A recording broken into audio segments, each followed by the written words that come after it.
Welcome everyone, it's me, my name is MaxMIY, and today we are covering the Type 71. Oh my god, am I finally happy to stop pumping out T57 content and go back to reviewing many different tanks.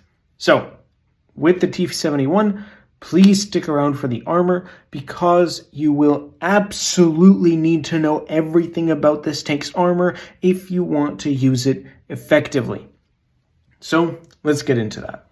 First of all, there are two ways to set up your Type 71. That is by having either 6 degrees of gun depression, as we see here, or by having 9 degrees of gun depression. Now, the difference is between them, well, obviously I want more gun depression is what should be going through your head. Gun depression is amazing. However, there's a problem. With the Type 71, you gain gun depression if you use the right equipment at the detriment of your mobility. Now, at the detriment of your mobility means that this tank will only move at about 20 to 25 kilometers per hour, which is genuinely unbearable. So while yes, you get a huge advantage with the gun depression if you choose that equipment, I highly recommend that you please go with mobility. It will save you so much pain, so much suffering. It's what I ran on my Type 71 before I realized I was wrong, and when I made that change, it was monumental. So for the purposes of this armor review, we are going to be running the tank at 6 degrees of gun depression. Now, what is there to note about the Type 71? Well, let's take a look at its frontal armor. Yeah, it's pretty red, right? The only place you can penetrate seems to be this turret.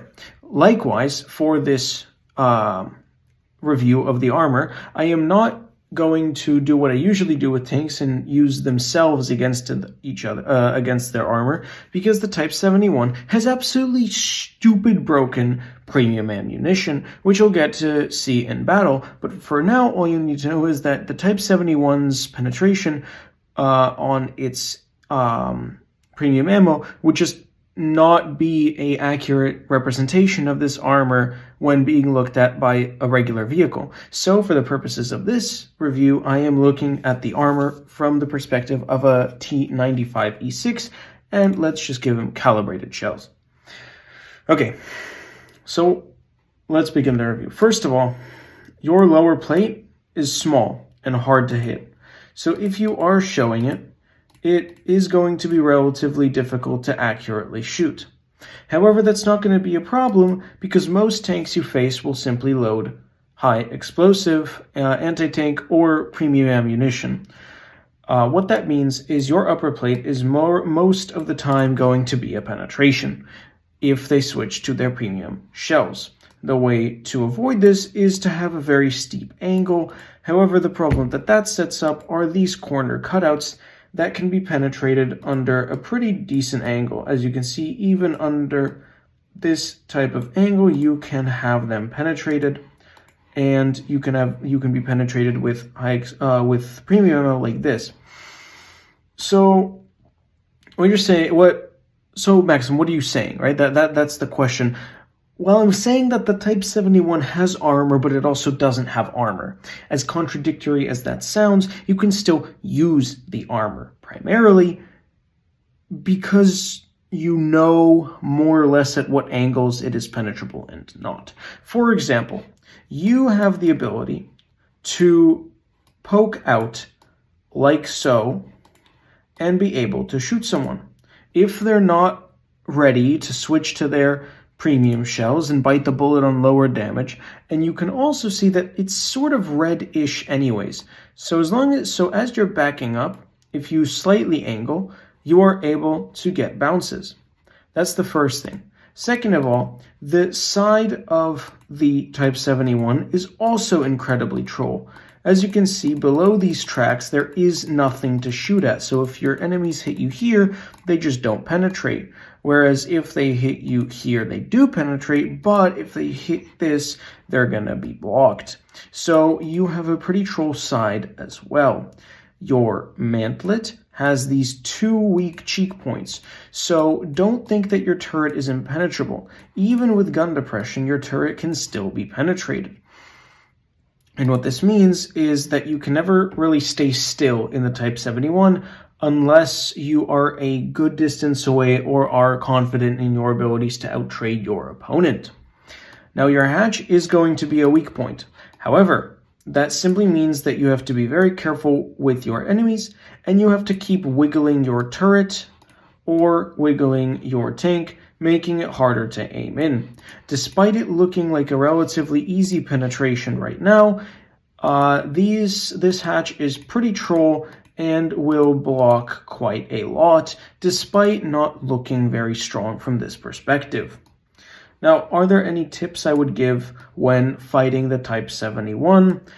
If I'm going to be quite honest, aim for the gray parts. That seems dumb, but really there is no better advice. The Type 71 doesn't have one of those spots that you can shoot and make a surprise or guarantee pen. But what I can say is that Type 71 can almost always and in any situation be penetrated.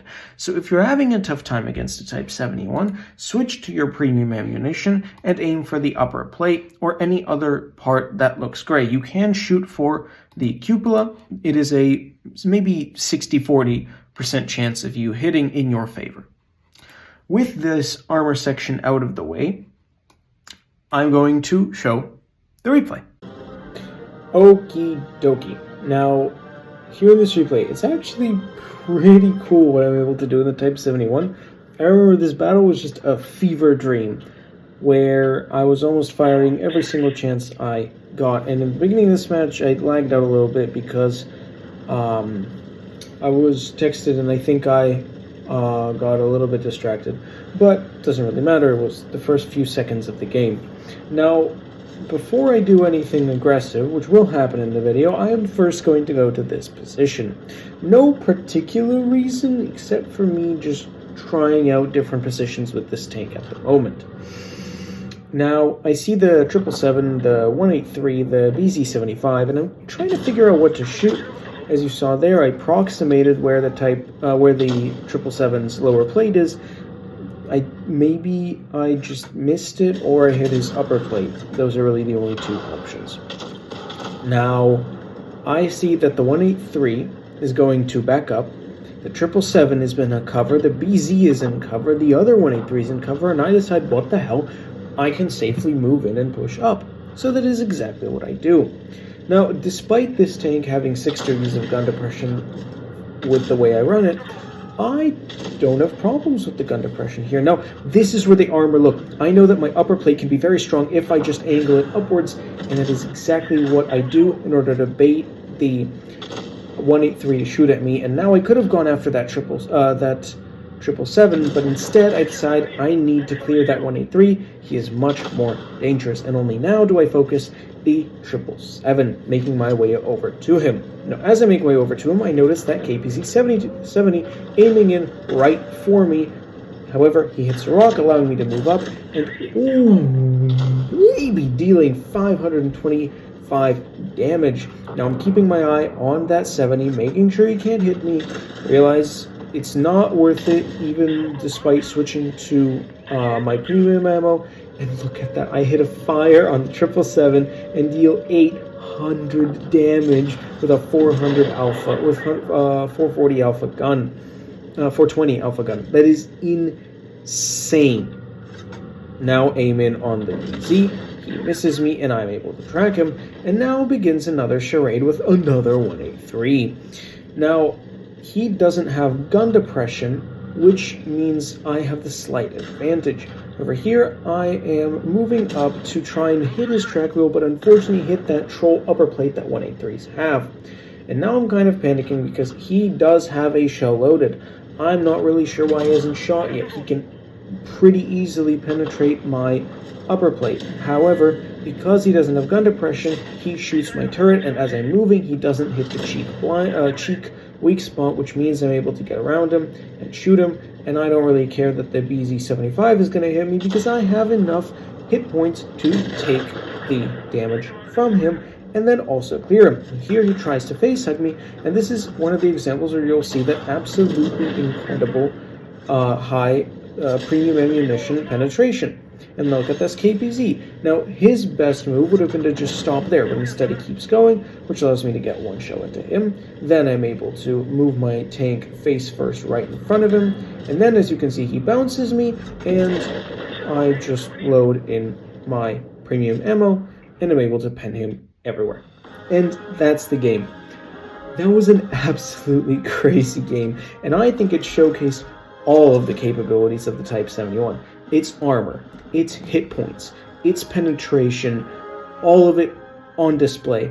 Now, as you can see, gun depression is not a problem. Neither is really anything else on the tank.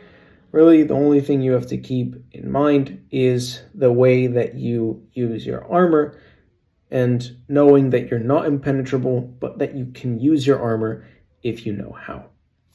Thank you very much for watching my replay. See you next time. Bye-bye.